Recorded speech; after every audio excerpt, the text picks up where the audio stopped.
Hello and thank you for downloading the announcement bar Shopify section by qwiqode. In this video, I'll be showing you how to use it. With this section, you can add a custom message to a rich text block strip and use it at the top or bottom of the page or as a section between others. To get started, let's go to the section settings and add some custom text. I'm gonna paste some content that I have on my clipboard. Because this is a rich text field, we can add a link inside the text. So I'll add a hyperlink so visitors can learn more about this offer. Okay, next we have the section styling. And the first option is the position of the section.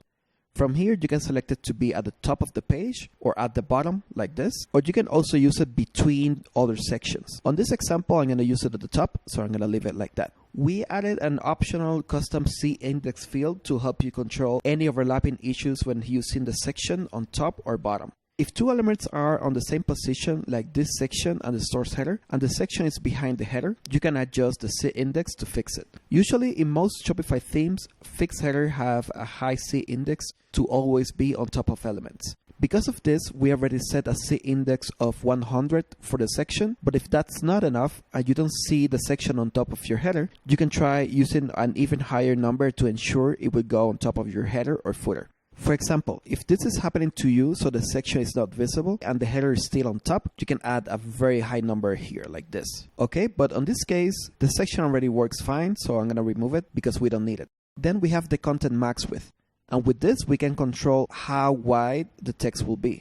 For example, if we had something like this, it will stack like that. But on this example, maybe something like this works fine for me. Then we have an option for real full width. When this is enabled, this is ignored. For example, if we have a very long text and this is enabled, the text will expand all the way. And also, if you have this aligned to the left, like this, and we have that full width, you'll see that this is aligning all the way to the edge. If we remove this and we keep the content max width, it will stay within that max width. I'm gonna put this back on center. Okay. And then we have other styling options. We have the section background color. We can select a different one, maybe something like this.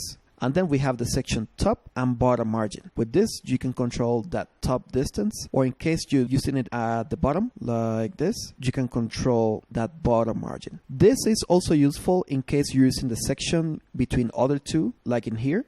You can control that top and bottom margins. So you create some space between the other sections. I'll put it back on top. Okay, cool. Then we have the section horizontal padding, and the padding is the inside distance of the section.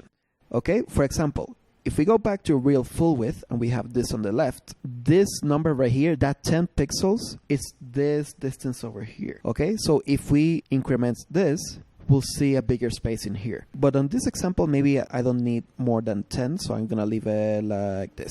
And let me put this back and disable this so the content stays within that wrapper width. Then down here we have the same options for mobile, top and bottom margin, and horizontal padding. Okay, and then down here we have the styling options for the text. And the first option is for enabling an underline on the link. So if you want to remove that line, you can disable this. Then we have the title alignment. By default it's center, but you can align it to the left or to the right. Maybe right now we need a little more width, like this. Okay, cool. I'm gonna leave it on center for now. Then we have the title color, so you can select any color that you like, but I really like that white, so I'm gonna leave it like this. And then we have an option for using a custom font.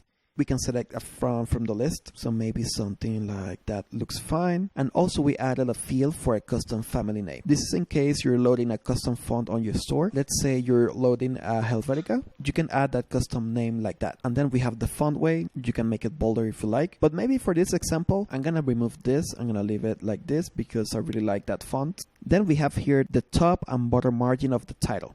For example, if you want to make more room in here, you can adjust this distance at the top and at the bottom. You can also remove both and it will make the bar very thin. But on this example, I really like some space, so I'm going to leave it at 10. Then we have the font size, so you can adjust it in here using this. Then we have the line height, and the line height is the distance between characters vertically. For example, if we have this, that is 2 lines, with this line height, we control that distance. But I'm gonna keep it on 0 because I really like the default distance between them. And also, I don't need this to be so big, so I'm gonna keep it like that. Okay, then we have the letter spacing. And the letter spacing is the distance between characters, but horizontally. So if we adjust this, we'll see those characters having more space between them. But I'm going to keep it at 0 because I really like how it looks like this. And then down here we have the same options for mobile. Left, center, or right, the title and top margins, the font size, line height, and letter spacing. I really like how it looks, so I'm going to save it. And that's it. Thank you again. If you have any questions or if you run into any issues, please don't hesitate to contact us via our support page on our website. Thank you and take care.